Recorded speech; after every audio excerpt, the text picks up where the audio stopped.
prestasi yang sudah kita berikan, bisa dikatakan kita baru 1 bulan kita mengambil alih administrasi negara ini, ambil alih baru 1 bulan, tapi kita sudah bisa memberi kepada rakyat hal-hal yang penting. Pertama, penghapusan utang di bidang UMKM yang sudah cukup lama untuk para petani, para nelayan kita. Saya kira ini sangat dirasakan sehingga mereka sekarang bisa lebih semangat, lebih aktif kembali. Upah minimum juga naik. Terima kasih pihak-pihak yang bekerja, Menteri Tenaga Kerja, Menko, PMK dan PM. Terima kasih. Juga peningkatan kesejahteraan guru. Terima kasih, terutama terima kasihnya ke Menteri Keuangan dan Menteri Pendidikan Dasar dan Menengah. Juga kita mampu menurunkan harga tiket pesawat 10% menjelang akhir tahun. Biasanya sudah lazim kalau akhir tahun harga tiket pesawat pasti naik. Terima kasih Menteri Perhubungan dan semua menteri-menteri BUMN. Terima kasih. Ini akibat teamwork yang baik di antara kita, di antara saudara-saudara. Saya merasakan di mana-mana rakyat merasa bahwa kita terus pada komitmen kita untuk selalu berpihak kepada rakyat, berpihak kepada kepentingan nasional. Kita melanjutkan dasar-dasar yang sudah diletakkan oleh Presiden sebelumnya, tapi kita bertekad untuk terus memperbaiki semua kebijakan, memperbaiki sistem yang perlu diperbaiki.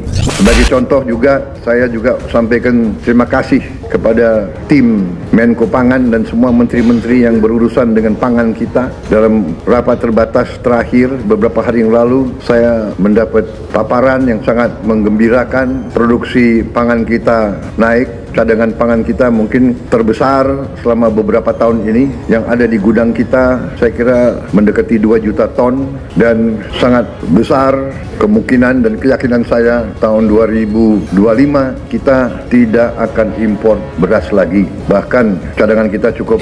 Walaupun ini berita yang sangat baik, dan ini sekali lagi akibat kerja keras saudara-saudara. Apresiasi saya juga kepada Menteri Pertanian dan timnya, Bulog, Badan Pangan Nasional, semua unsur, Menteri BUMN dan BUMN yang berada di bawah pengawasan Menteri BUMN. Terima kasih. Langkah-langkah kita di akhir tahun 2024 juga karena dukungan Presiden Joko Widodo sebelumnya, kita mampu mengatasi tahun ini yang tidak ringan karena kita hadapi El Nino sekaligus La Nina, musim kering, tapi kita mampu menghadapi di tengah memang suasana geopolitik yang tidak ringan.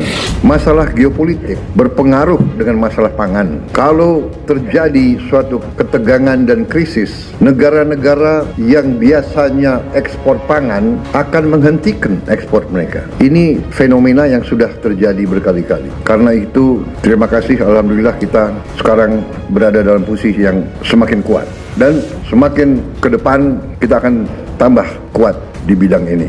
Kita tidak nanti hanya bebas dari impor beras, tapi kita harus bebas dari impor semua komoditas pangan. Saya juga menyampaikan terima kasih saya, apresiasi saya kepada Mendagri yang mengendalikan, yang ikut bantu mengendalikan pemantauan inflasi. Mendagri di mana? Mendagri. Oh ya. Terima kasih Mendagri. Ini mekanisme saya kira yang dirintis di bawah pemerintah Pak Jokowi, jarang dilaksanakan di banyak negara lain ya. Sebetulnya ini harus kita rahasiakan, ini cara kita mengendalikan.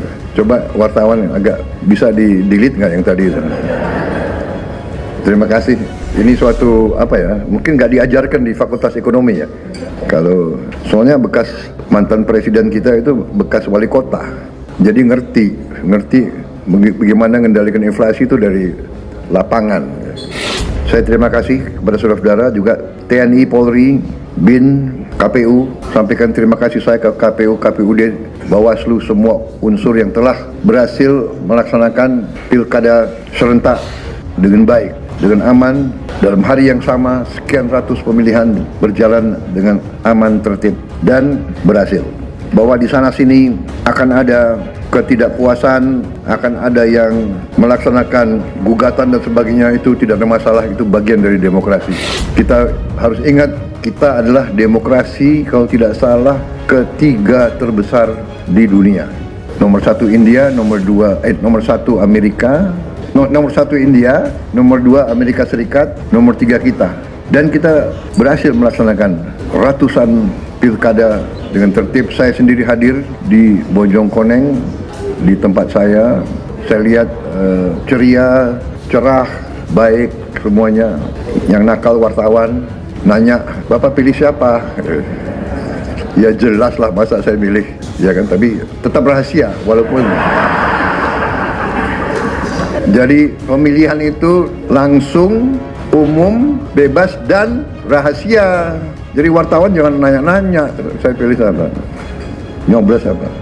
Persiapan untuk akhir tahun, liburan Natal dan Tahun Baru 2025 mohon disiapkan dengan sebaik-baiknya. Sekali lagi, lintas kementerian, lintas lembaga bekerja. Memang di sini tentunya Menko Infrastruktur, Menteri Perhubungan, ya, Menteri PU, Menteri Pariwisata, Kapolri, TNI yang akan menghadapi beban tugas yang meningkat menjelang akhir tahun ini. Tapi saya yakin dan kita mampu menyelenggarakan semua persiapan dengan sebaik-baiknya. Kita yakinkan bahwa masyarakat bisa menghadapi tahun baru dengan aman, dengan tertib, dan dengan lancar. Ini juga manfaat kita, momentum kita untuk meningkatkan perekonomian kita. Kita juga sekali lagi mungkin pertama kali dalam beberapa tahun ya, kita bisa menurunkan harga tiket pesawat. Biasanya menjelang akhir tahun atau hari libur, harga-harga naik, kita bisa turunkan sedikit tiket pesawat untuk membantu masyarakat dan rakyat kita. Tapi kita juga waspada supaya juga penurunan tiket pesawat juga tidak merugikan industri penerbangan.